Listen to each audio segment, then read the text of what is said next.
is a tank that... battle in progress. The T-54 first prototype has become somewhat of a punching bag within the community.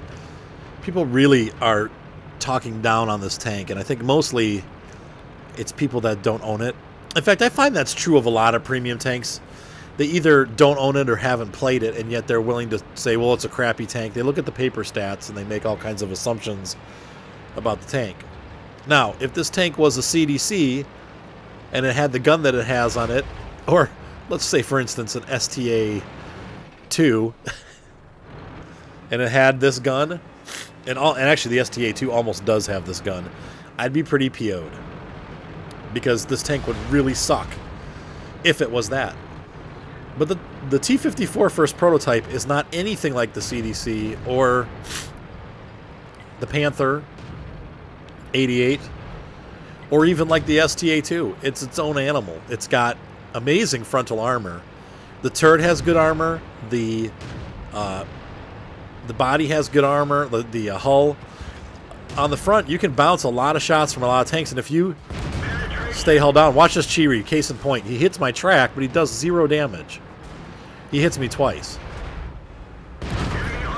Bounce number 1. Bounce number 2. The third shot misses.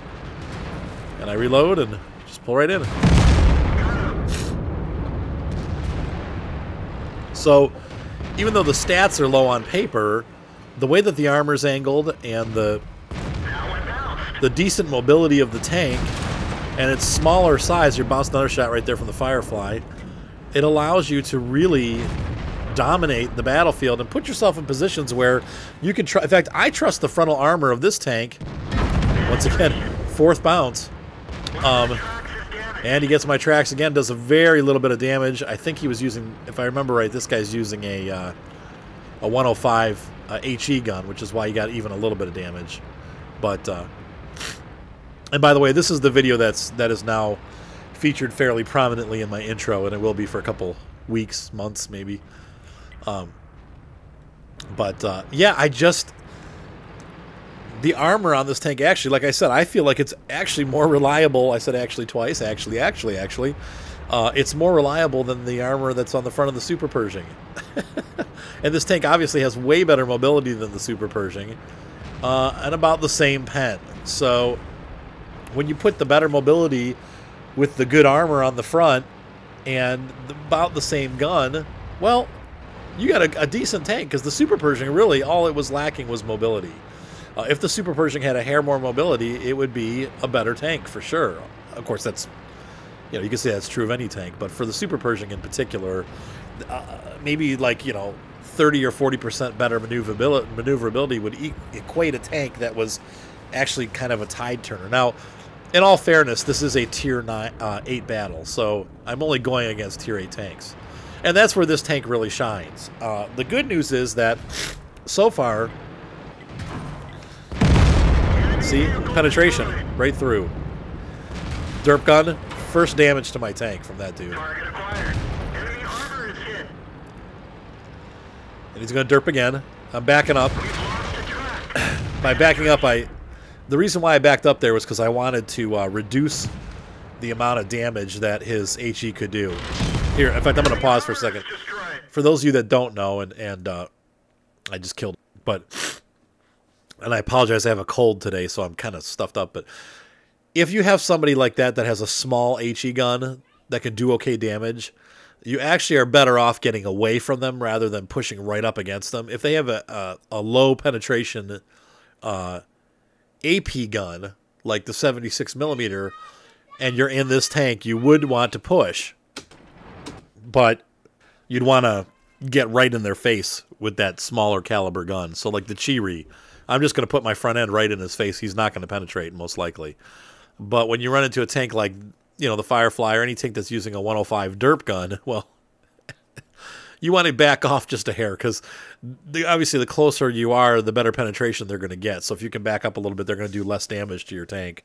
They might break your track like he did there, but they're not going to get a critical strike. And that's what the guy was trying to do. That's why he went behind me. He was actually looking to get to my engine compartment. And because I was tracked, he almost did it, but still, my rate of fire outdid his. So, and once again, it's a tier 6 tank. Compared to this tank, it's measly. Is that the word I'm looking for? So, anyway, on with the battle. And that's it. Let's look at the results. So, not necessarily a Unicum game. You know, I got a great rating, which is still good. But I made decent credits. If we look at the detailed report here, I brought home 56,000. That's with premium. It would have been 36 without. Still, that's a good take home. And it was non-premium. Let's take a look at the actual experience. I was the top. Oh no, black score. Black Chicken was the top scorer on the team. I came in a measly 4th with 839 experience, 1,400 damage. But still, not a bad game. And I find that most of my games kind of run like that in this tank. Now, in Tier 10, yeah, it's frightening. Let's run one more. Battle in progress. One of my least favorite maps, and one that I seem to be on every time I play the game, at least 10 times in a 15-battle stretch. For whatever reason, and this happened to me when we had the old Sacred Valley. This is obviously the newer one. Come on, dude, scoot over. Look at this idiot. Seriously, you got the whole bridge. But in all seriousness, this map, before they changed it, I had it like every other battle, and now that they've put it back in, I have it again like every other battle. I don't know why it is, but I get sucked into this map all the time, and I hate it. I do terrible when I play on this map, but whatever. This game was a little bit better. Now, in this case, I am not with Black Chicken. I'm on my own. But once again, you're going to see how the armor does and how this tank does. It's a Tier 8 battle, a little bit easier. Once again, this tank is going to be competitive on Tier 8 and 9. When you get to Tier 10, it is scary. But it's scary in the CDC. And it's scary in the STA too. And it's scary in the Panther 88. So, people make a big deal about this tank just can't compete on Tier 10. Yeah, it can. Just as much as the other ones can. And, you know, at least it's got a little bit better armor. Though the armor, obviously, when you get up that high, is negated. But at these lower tiers, it's not bad. So, anyway. Oh, now this M10, I'm not sure if this was a bot or what was going on here, but watch. He will not be able to penetrate with that gun. He's going to try his darndest. Penetration. I must have racked him because look how slow he's firing. Penetration. I mean, my rate of fire is faster than his, and I know for a fact that tank has a 4-second reload. There's no way it should be. He didn't pen a single shot.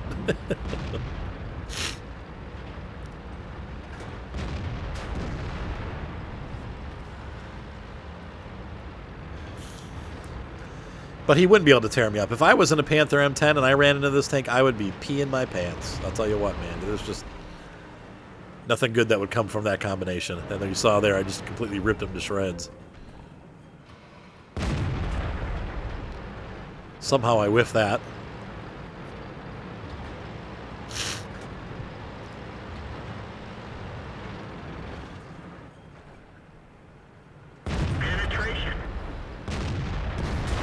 I don't know anybody that drives straight at an SU-100Y, but considering that he did, the SU-100Y actually got a fairly crappy roll, so there he goes. T-34-3. Got nice shots of that guy's plate, his engine plate. Oh, looky. Oddly, I didn't get that kill. I got a pen shot on him, but I didn't get the kill. The Tiger's going to chase that dude down. And the Tiger gets it, but somebody else kills him. So now it's time to have some fun.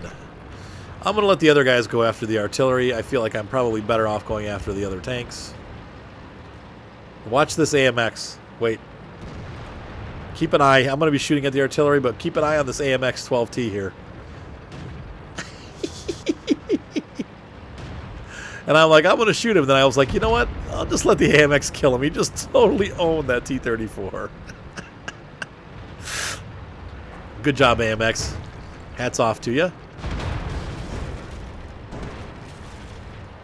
Now, what's funny about this game is somehow this game listed up higher than the other one as far as my score, but I didn't feel like I did that much aside from killing the robot panther, but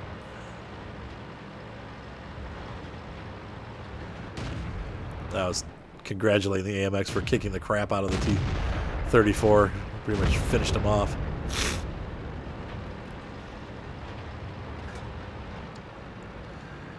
And as quick as that, the game is over. But you can see here, once again, the armor works fine against Tier 8, 7, 6.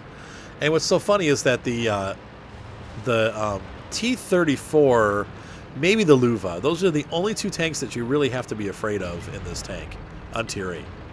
Now, when you get to Tier 9, you can add in the some of the bigger tanks, obviously. But there's many tanks that still can't penetrate you. And if you stay low and down, they're gonna miss. So 12T says he's going to take out the T-64 or T-26E4, and I was like, go ahead, but then he buys the farm, so I'll finish it off for you. And what's funny about this is, for whatever reason, this one ranks better in both by World Tanks and WN8. This was a Super Unicum game. Go figure. I didn't do that much, but I guess I did damage a couple tanks, but got a couple hits on different tanks. All of these. If we look at the team score, of course the AMX was first. He should have been. He did an amazing job. And I was third. The Tiger was second. So it was a good battle. Brought home 71,000 credits. Didn't get any damage really to the tank. So and everything but ammo, regular old ammo that I had to resupply. And you can see in this game I blocked 540 with my armor. Let's take a look in that last game and see what the total blocked was. So if I go to my replays, 780 in the first game. So I guess my point is this. Listen, don't listen to the naysayers about this tank. This is a good tank. And I've got it up to a 54% win rate now. I started off really rough, but it just was an unlucky streak for me at the beginning. So this is actually a pretty decent tank. It's not the best tank ever. It's not as good as the T-44, the actual Tier 8 medium, but it's pretty good. And as a premium goes, it makes okay money. It's fun to play, and to me, that's the biggest thing. I would much rather play this tank, even though I get Tier 10 battles, I would much rather play this tank than the Super Pershing. I love the Super Pershing, but this tank is so much more fun to play because you can go all over the place with it. And it has pretty much a similar armor arrangement as the Super Pershing. If you keep your front to the enemy and you give a little bit of angling, you actually will do pretty well bouncing shots. So it's got very reliable armor. It's got a gun that's even slightly better than the Super Pershing's gun, though it's very similar actually. But the penetration's almost identical. The amount of damage that it does is almost identical. The accuracy is pretty close. The Super Pershing has a slight edge on accuracy, but you know, between the two, this one can actually get the job done because you can get around behind your enemy. And as you know, any kind of tank, if you can't get to their, you know, especially with Tier 8 and Tier 9, if you can't get to their sides, well, you're dealing with trying to hit weak spots on the front. And that's unfortunately what the Super Pershing has been relegated to. It really is a front shooter because you're not fast enough to flank unless you have a really good team, and guys are so tied up that you have 10 minutes to get around the back behind somebody. And if you're playing against people that know how to kill a Super Pershing, well, it's a lot easier to weak spot a Super Pershing than it is this tank. This tank has a pretty good front end. So, I don't know. Personally, I'm really enjoying this tank, and I think it's a great addition to my garage. Thank you again, Wallace, for purchasing this for me. Just an awesome tank, and you know, we'll do a full review eventually here, but I want to get some more stick time, if you will, in the tank so that I can provide you more definite coverage. But so far, it's been a good run with this tank. So anyway, have a great night, guys. Be sure to subscribe, and I will see you on the battlefield.